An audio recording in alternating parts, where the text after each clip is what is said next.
अपना अवतरण लिया। गौ ब्राह्मण हिताय च विप्रधेनु। तो गाय की रक्षा के लिए, तो गाय माता है इसलिए।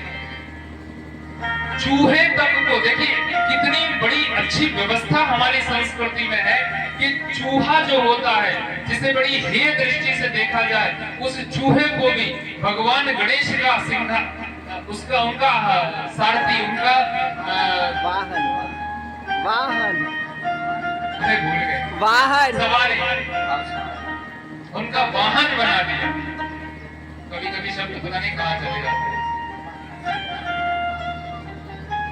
वो चूहे से हमारे दिमाग में दूसरी बात आ गई। राजस्थान में एक मंदिर है, आपको बताएं, देशनोक, बीकानेर में पड़ता है, स्थान है देशनोक, करणी माता, वहां के जो राजपूत क्षत्रिय वंशी थे उनकी कुल देवी है वो। और वहां पर इतने चूहे हैं, उनको काबा बोला जाता है। ढेर सारे चूहे हैं। यदि एक चूहा आपके पैर के नीचे दब जाए और मर जाए तो स्वर्ण का चूहा दान करना पड़ता है, चढ़ाना पड़ेगा। उसमें एक सफेद चूहा है। और देखो सबसे बड़ी बात कि चूहों से बीमारी फैलती है। वैसे प्लेग की बीमारी जो फैली थी जिस समय, वो चूहों के द्वारा ही फैली थी। लेकिन बीकानेर के उस देशनोक शहर में, उस कस्बे में इस बीमारी का कोई प्रभाव नहीं पड़ा।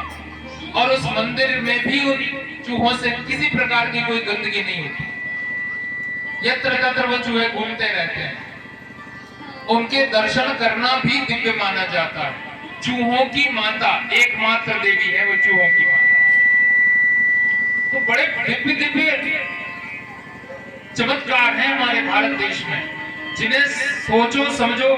राजस्थान में देखो याद आया, एक मंदिर है इड़विड़ा माता का मंदिर। उदयपुर से आगे जब बढ़ते हैं वहां पर उन देवी का मंदिर आता है। जो मोबाइल चलाते हैं वो गूगल करके देख सकते हैं। समयानुसार हफ्ते में 10 दिन में उनके विग्रह में अग्नि की ज्वाला प्रकट होती है।